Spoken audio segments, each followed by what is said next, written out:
The questions about women going out to work, and in general, firstly and foremostly, behind all of that is our obligation to maintain the women and to provide for them and to make sure all of their needs are met. As women are not required to work, to provide food or shelter or to provide for their children, rather it is upon their husbands, their fathers, their male caretakers to take care of all of their needs, whether it's clothing, food, shelter, education, whatever it is. All of those needs are an obligation upon the men of their family.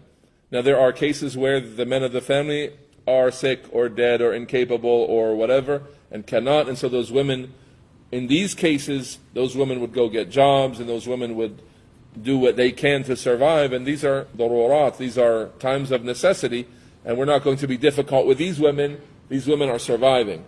But here's what happens in the question. What happens when women, because this is just a society that has a heavy dose of feminism in it, where women are equal to men and they can do anything men can do, but better and so on.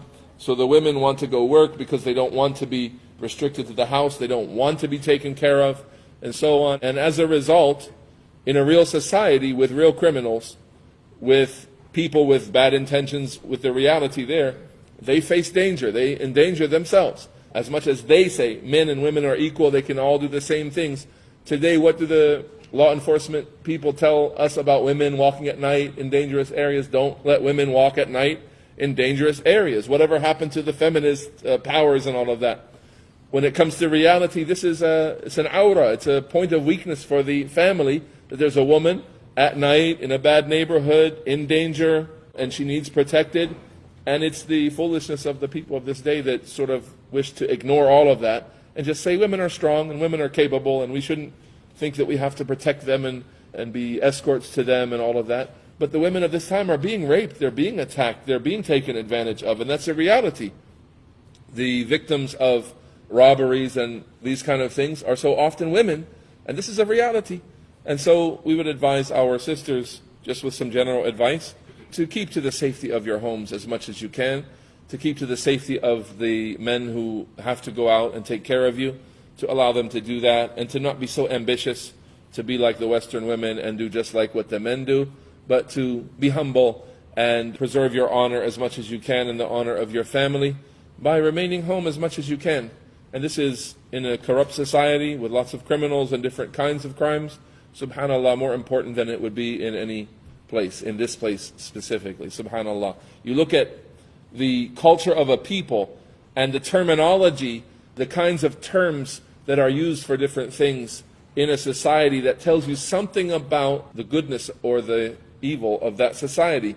In Arabic, old Arabic societies, there's so much terminology for dates and for things in nature and for trees and for landscape and for lions and for animals and things like that. They have many names. You know, they use different words to describe these things. That shows their focus as a society.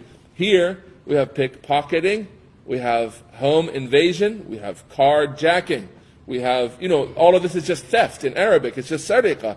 But in the American system, everything has its own specific way of being defined as a specific crime because we've been overwhelmed by these things. Not because we just choose to make lots of words up. We need those words because we have to classify all of these criminals that we have in front of us, and we have to deal with them with what they deserve to be dealt with, and they have to be detained and corrected and so on. So then these words, they come about by necessity. It's not just rape. It's this kind of rape and that kind of rape and every kind of aggression along with that. It becomes different names of crimes because the society is so corrupt. If people could realize how corrupt the society they are in is, then they would take the proper steps to protect themselves. And I ask Allah Ta'ala to protect us and our families, and Allah Ta'ala knows best.